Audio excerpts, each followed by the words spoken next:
Nosotros somos antidemocráticos, todos los que están acá sabemos que la democracia es una mentira, pero conviene explayarnos un poco. ¿Se oye bien? Igual, se escucha bien la voz, Conviene explayarnos un poco, que hay momentos al principio que puede resultar un poco tediosa la explicación, pero no hay más remedio, porque si bien uno podría decir la democracia, ¿cómo va a ser el gobierno del pueblo si el pueblo en todos lados padece, un sector de la población importante padece hambre y otro sector tiene grandes estrecheces? ¿Y por qué además está la Defensoría del Pueblo, que con otro nombre existe en todos los países, si gobierna el pueblo? ¿Y cómo puede ser que los representantes, los empleados del pueblo viven en la abundancia y el soberano viva en esa situación?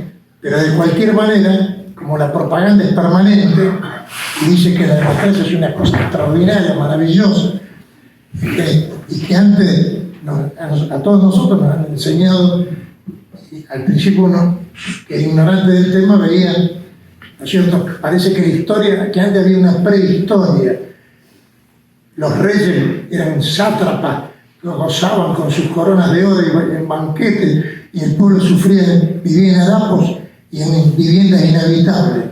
Y entonces de golpe se iluminó el mundo y apareció la democracia. Y la democracia es superior a la religión, superior a Dios.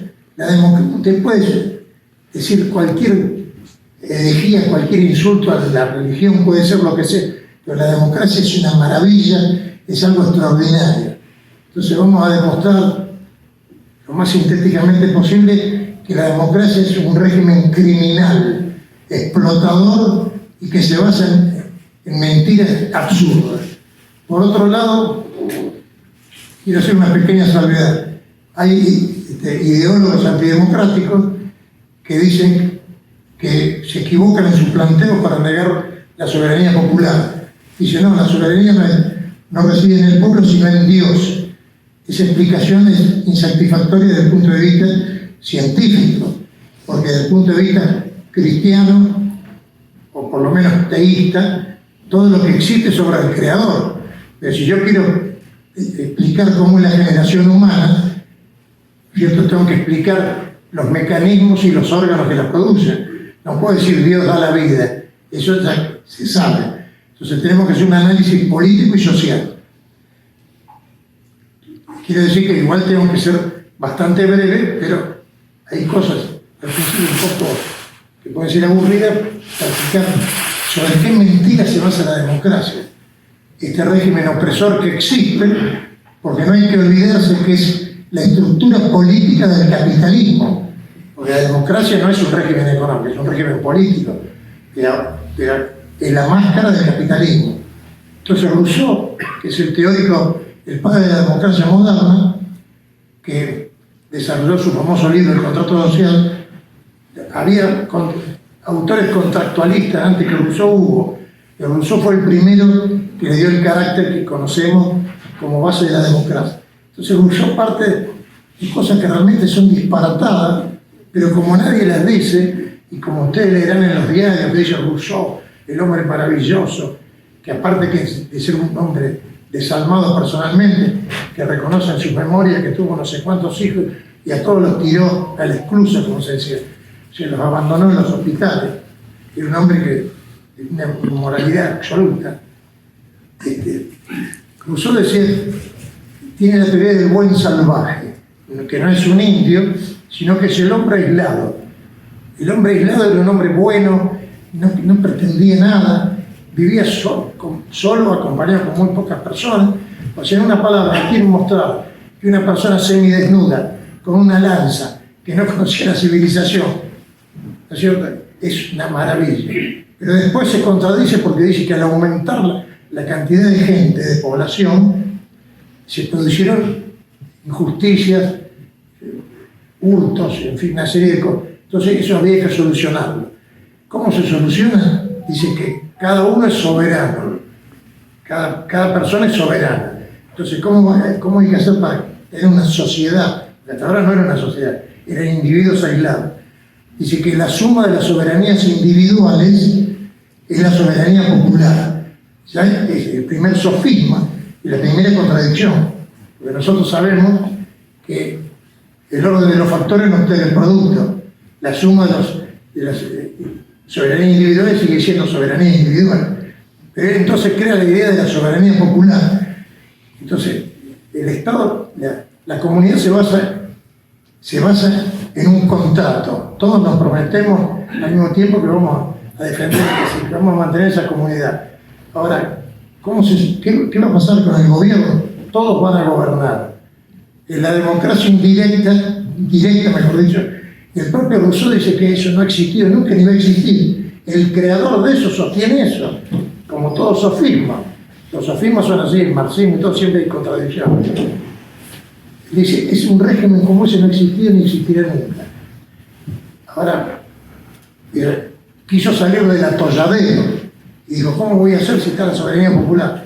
Y creó la idea de la voluntad general, que la voluntad general ya anula la soberanía popular porque va a existir una mayoría y una minoría. Entonces la minoría es como el soberano. ¿Qué pasa con su soberanía? Entonces él dice que la voluntad general es siempre recta y tiene la utilidad pública. Todas estas cosas que realmente son disparatadas, conviene que ustedes las sepan, porque se le acerca mucha gente y le dice, no, la democracia es una maravilla, pero la Argentina hace poco que tiene democracia. En otros países son más antiguos, después veremos los otros países, a ver el paraíso que es. Pero le quiero decir que por lo menos tiene que tener los elementos básicos para mostrar la mentira. Entonces, ahora después Rousseau, en otra parte, como todo sofista, se contradice, porque dice la voluntad es intransferible, o es una o es otra. Luego, los diputados del pueblo no son ni pueden ser sus representantes, contundente. Los diputados, los senadores no son representantes. ¿Por qué? Porque nadie puede representar la voluntad ajena. Yo puedo representar el interés de alguien. Un tutor representa el interés, pero no puede representar la voluntad. Bueno, de cualquier manera, después Rousseau sigue insistiendo con la voluntad general. Vieron que los democráticos dicen que hay que respetar a la minoría. No es así. Rousseau dice, eso es un agregado liberal que se hizo junto con la división de poderes. Rousseau dice, la minoría debe acatar a la mayoría. Y si no quiere hacerlo, debe ser obligada a ello por todo el cuerpo. O sea, es la tiranía absoluta. Esto que parece un absurdo, lo dijo Maritain, que es una persona que ha hecho un daño enorme al catolicismo y ha llevado al Concilio Vaticano II. Dijo lo mismo, que los que no resisten el sistema democrático tienen que ser obligados. Ahora bien, Rousseau entonces dice, ¿cómo hacer? A pesar de que él reconoce que la voluntad es intransferible, insiste, por otro lado insiste con esa voluntad. ¿Esa voluntad cómo se va a expresar? Con el sufragio. Que al principio, o sea, el voto era censal, votaban los propietarios. Ahora después se hizo el voto universal y hay gente que dice, sí, ahora es una maravilla, es universal, es secreto. Es universal porque ya la educación y la propaganda le ha lavado el cerebro a todos los pueblos y le sacó todas las ideas monárquicas que había. Porque la gente al principio, con toda razón, detestaba la democracia, pero la propaganda es constante, permanente. Entonces, ya no iba a haber sobresalto al dar el sufragio universal, porque cualquiera, ya no iba a haber un ataque al sistema, porque después veremos que cualquier candidato es siempre un candidato del sistema. Entonces, el sufragio universal también es presentado como una expresión de la civilización, una maravilla. A nadie se le impone nada. El voto decide, la mayoría. ¿Qué es el voto sino la expresión más deleznable de la fuerza bruta del número? O sea, el voto no consagra la verdad, sino la fuerza del número. Y cuando se habla del voto calificado, ya es otro absurdo. El calificar significa diferenciar. Aparte, aunque fueran todos sabios, no va a predominar quien sostiene la verdad objetiva, sino el que tiene el mayor número. Entonces, el sufragio universal es la fuerza bruta del número. Los electores también son irresponsables, porque nadie les pide cuenta si han elegido un malvado. Por supuesto, al margen de esta palabra, cualquier candidato de los partidos políticos es antinacional. Y por otro lado, el elegido es un irresponsable, porque carece de capacidad funcional. La capacidad y la adecuación, la capacidad funcional y la adecuación de la capacidad de la función. Y usted ve que cualquier persona es diputado o senador sin tener la menor idea de nada, porque incluso el pueblo, cuando quiere votar, tendría que ser un experto en marxismo, democracia, fascismo, conocer lo que es el materialismo de la ley. Por eso no lo conocen. En fin, es toda una gran mentira. Pero por otro lado, los partidos políticos no son dirigidos por los afiliados. Ahora entramos, al tema de los partidos, porque se le agregó lo que se llama la democracia indirecta, que no es democracia. La democracia indirecta o democracia de partido no es democracia, pero en la práctica se les llama así para aceptar ese lenguaje convencional. Y ustedes van a ver que los partidos políticos no están gobernados por los afiliados, sino por la oligarquía partidista que se eterniza. Ustedes van a ver que un candidato puede estar 4 años en el gobierno, 4 años como diputado, pero en el partido están 50, 60 hasta que se mueren. Y eso en todos lados, en todos los países. Los dirigentes, el famoso caso de, ¿cómo se llama este italiano que se me escapa? Que lo llama el inoxidable, el demócrata cristiano, Andreotti, no sé, como 60 años. Bueno, en fin. Por otro lado, tampoco el afiliado elige los candidatos. Porque los candidatos, el partido, son las maquinarias internas de los partidos, que son partes de esa oligarquía, las que imponen los candidatos. Y tampoco cuando se dice, ahí tiene que haber un sistema que la persona tache, si va a tachar, pero todos los que él tache y elija son puestos por el partido.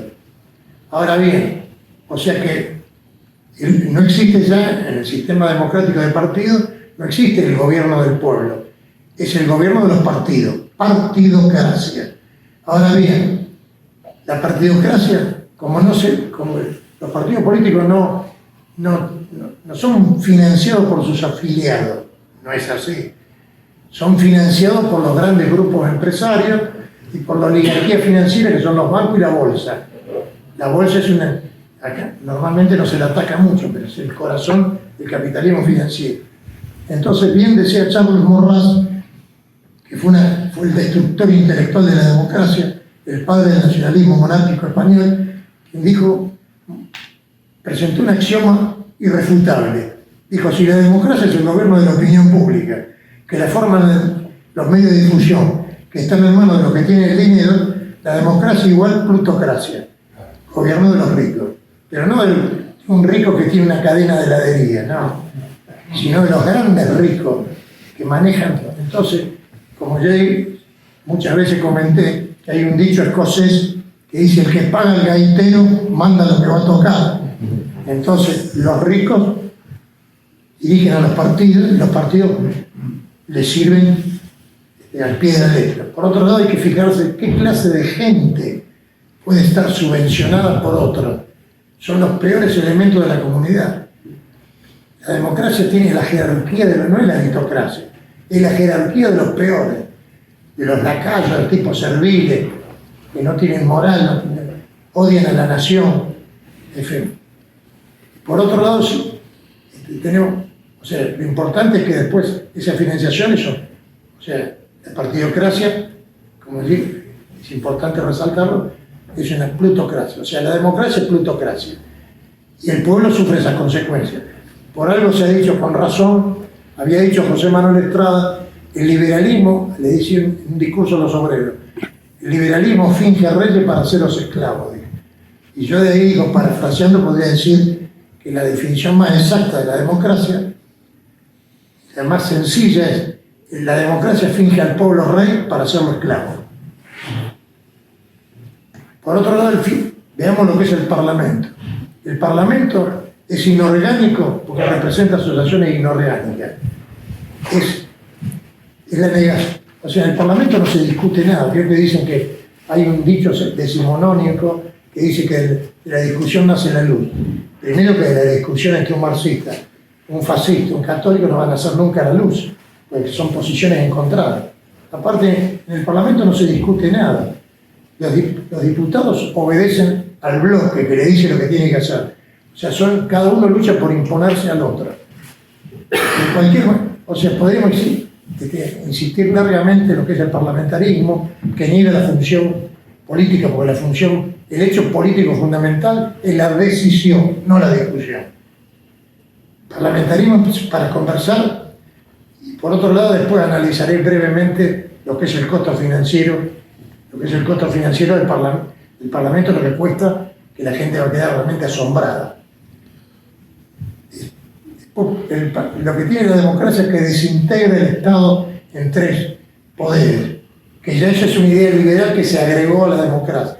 Las 2 ideas liberales son el respeto a la minoría, que ya vemos que desde el punto de vista democrático no hay que respetarla, y después la división de poderes, que la gente habla de la división de poderes, se llena la boca. No existe en ningún lado la división de poderes.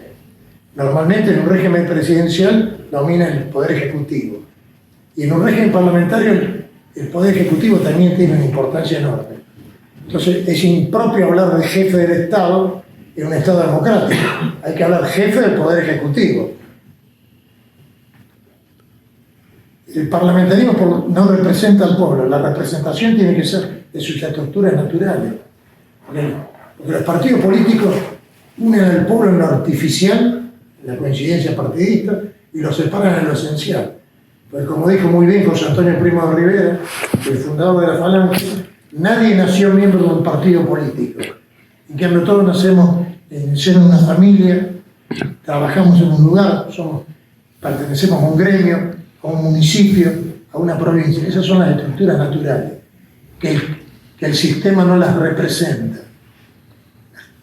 Fíjense, incluso los gremios, con su defecto, por lo menos representan a sus asalariados. El sistema no los incorpora, los reconoce un poco de hecho para cuestiones de salario, pero no los incorpora y no hay ningún lugar donde estén representados. Una de las cosas más importantes es que la democracia niega el destino colectivo. O sea, la existencia de los partidos políticos es la demostración de la parálisis histórica de un pueblo. Porque el destino colectivo es negado por los partidos y de esa manera el destino de una nación se pierde en explicaciones particulares. Al partido político no le interesa a la nación. Aparte, fíjese que cada vez se habla menos, se habla continuamente de cuestiones. Hay una visión economicista, de sueldo bajo, alto, incluso se llega a barbarismo, como dice el kirchnerismo, que dice la patria es el otro. Eso es un disparate. Ni siquiera la patria es el pueblo es la comunidad social, la patria es la comunidad histórica, no tiene nada que ver. ¿Cómo va a ser el otro la patria? En fin, desgraciadamente la democracia que dijo que venía a traer al mundo una era de felicidad, ha traído las mayores guerras continuas, la desigualdad es más irritante entre los que todos tienen y los que no tienen nada. No hay ni fraternidad, no existe. Todo eso es mentira. Lo que pasa es que la democracia, que es una utopía, se impuso porque era el instrumento para destruir la monarquía. Porque, por ejemplo, los judíos que tenían mucho dinero en la época monárquica, podían influir con un rey que prestaban dinero, con un noble, pero no tenían el dominio, no podían acceder al poder político porque la monarquía era hereditaria. Con la democracia se destruye el poder monárquico